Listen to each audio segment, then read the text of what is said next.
Hunting is a new expression of Heller's sort of feral, virus-granted abilities. Hunting allows Heller to track down just about anyone in the city once he has a scrap of information or a name or a piece of DNA or something like that, that allows you to find people across long distances. Hunting is one of the most empowering feelings in the game. You know, most games, you know, they put a marker on somebody in the world and you're like, okay, that's how I'm supposed to get. You've already told me. It takes all the fun out of it.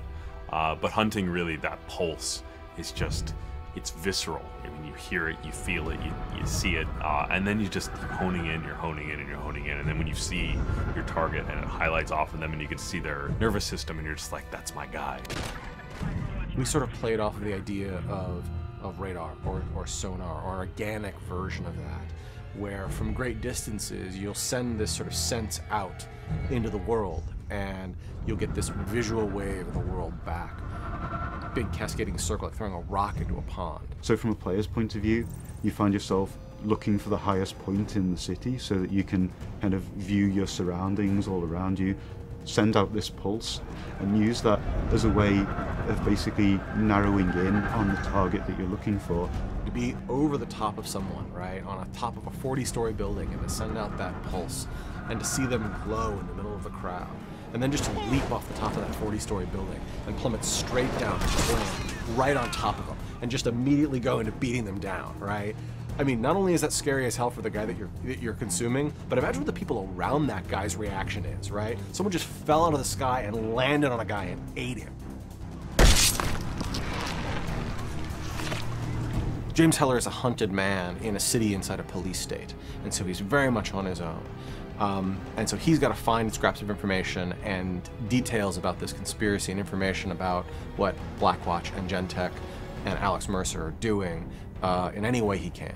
One of those is by hunting people down and consuming them with their memories, or to go up to one of these BlackNet terminals, these big satellite vans, and use that person's access codes to log onto the network and figure out what project they were working on, and then to go find that project and destroy it.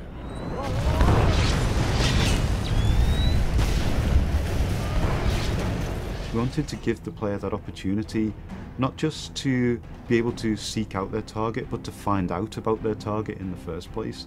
So this kind of talks to this concept of BlackNet, which is very pervasive throughout the entire Prototype 2 experience. BlackNet is the encrypted data network that Gentek and Blackwatch use for all the secure transmissions and all of their projects inside of the MIZ. It's interesting the way all of these different pieces kind of come together, that you go from going to a vehicle in the world and hacking into it to gain details of the operation, through to then launching into a very specific mission because you've found out about, you know, a certain operation that is going on in a dark corner of the world, and then by putting a stop to that, you gain rewards in the form of mutations. Mutations are another new way in which the virus expresses itself in James Heller.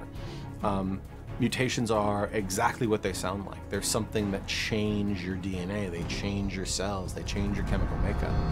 They are an always on, always running plus to your character, whether that's something that allows you to jump even higher, or something as simple as being bulletproof.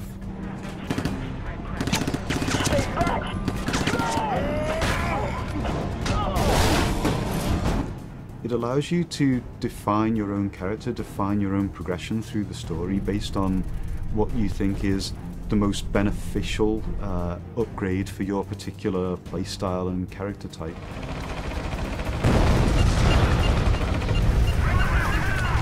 Mutations are actually stackable, so they're an additive. So you'll actually find that, you know, when you start combining, you know, jump farther, do 2 air dashes, you know, I mean, you'll start to see that by them being additive and stacking on themselves, you actually become more and more powerful and actually can do a lot more and more cruel and crazy things. Red Cloud, Tango Primary is here. Stand back!